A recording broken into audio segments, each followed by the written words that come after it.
Hello hi అందరికీ నమస్తే. Welcome back to DVS news channel. మన ఛానల్లో తెలంగాణ సంబంధించిన న్యూస్ అయితే అప్డేట్ వస్తూ ఉంటాయి. కావున నా ఛానల్ కొత్తగా ఎవరైనా చూస్తే లైక్ అండ్ షేర్ సబ్స్క్రైబ్. అలాగే ఈరోజు వీడియో ఏంటంటే ఆల్రెడీ మీకు అర్థమైంది కావచ్చు, రాజీవ్ యువ వికాసం గురించి.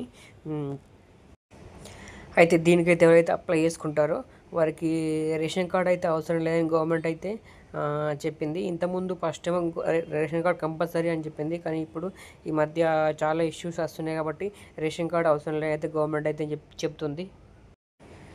రేషన్ కార్డ్ అయితే ఎవరి దగ్గర అయితే లేదో వాళ్ళు ఇన్కమ్ పెడితే సరిపోతుందని గవర్నమెంట్ అయితే చెప్తుంది.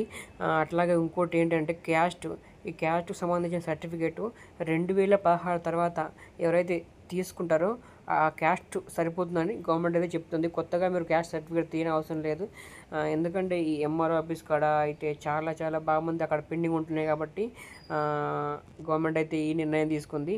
కావున 2016 తర్వాత మీరు క్యాస్ట్ ఉంటే మీరు మళ్ళీ కొత్తగా తీసే అవసరం లేదు, అది మీరు పెట్టచ్చు. ఇంకోటి ఏంటంటే ఇప్పుడు ఇంతకుముందు ఆన్లైన్లో అప్లికేషన్ పెట్టుకోవస్తుండే, కానీ ఇప్పుడు ఆఫ్లైన్లో కూడా పెట్టుకోవచ్చు. ఆఫ్లైన్లో కూడా మీరు అవన్నీ డాక్యుమెంట్లన్నీ నింపేసి ఫిల్అప్ చేసి అవన్నీ మున్సిపల్ ఎంఆర్ ఆఫీస్ దగ్గర అక్కడ ఇవ్వచ్చు. దీనికి సంబంధించిన లాస్ట్ గడువు ఏప్రిల్ 14 దాకా లాస్ట్ డేటు.